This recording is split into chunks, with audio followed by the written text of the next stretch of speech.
এই যে জেন্টলম্যান, আমি জানতে চাই যে তুমি আমার মেয়েকে বাড়ি থেকে বের করে দিয়েছো কেন? অস্থির হও না বন্ধু। অস্থির হব না? স্থির হয়ে বসে আমার আমার মেয়ের ভেজা চোখ মুখ দেখবো, দু হাতের অঞ্জলিতে আমার মেয়ের চোখের জল জমাবো? আমার নিষ্পাপ মেয়েটা কোনোদিন বড়দের মুখের উপর একটা কথা বলেনি। তোমার এত বড় সংসারটাকে একা সামলেছে, তোমরা কি না তাকে বের করে দিলে? আমার মেয়ে যদি কোনো দোষ করতো তুমি আমাকে বলতে পারতে। মহিম, মহিম, মহিম, কোথা থেকে যে কি হয়ে গেল বিশ্বাস করো, আমি কিচ্ছু জানি না, আমি কিচ্ছু জানি না। তোমার ছেলে বাড়ি গিয়ে নেশা করে, এই কথা তুমি আমাকে আগে জানাওনি কেন? নেশা আগে কোনোদিন করেনি, করতো না। জানি না কার অভিশাপে আমার এই সোনার সংসারটা শ্মশানের মতো পুড়ে ছারখার হয়ে যাচ্ছে। বিশ্বাস করো, আমি কিচ্ছু জানি না, আমি কিচ্ছু জানি না। আমাকে তুমি এই প্রশ্ন করে লজ্জা দিও না বন্ধু। তবে কাকে প্রশ্ন করব? কে আমার প্রশ্নের উত্তর দেবে? আমি? তুমি? একটা বদ্ধ মাতাল আমার প্রশ্নের উত্তর দেবে? Language please, language please.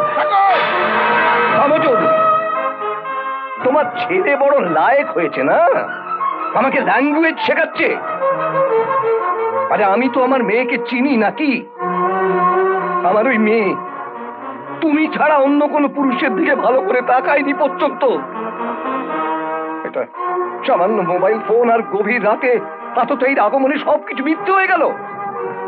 আমার মেয়ের প্রতি ভালোবাসা তোমার এইটুকু জোর ছিল? এই সংসারে আমার দম বন্ধ হয়ে আসছে, আমার দম বন্ধ হয়ে আসছে। আরো দম বন্ধ হয়ে আসবে। চৌধুরী, এই কয়েনটা চিনতে পারছো? এতদিন ধরে এই কয়েনটাকে আমি আমার বুকের পাঁজরের কাছে রেখে দিয়েছিলাম, আজ তুমি সেই বুকের পাঁজরটাকে ভেঙে গুঁড়িয়ে দিয়েছো। তাই এই কয়েনটা তোমায় ফেরত দিয়ে গেলাম। তোমার ওই মাতাল ছেলে মাতলামি করে যা ইচ্ছে তাই বললো, আর তাই তোমরা বিশ্বাস করলে। আপনি বেরিয়ে যান এখান থেকে।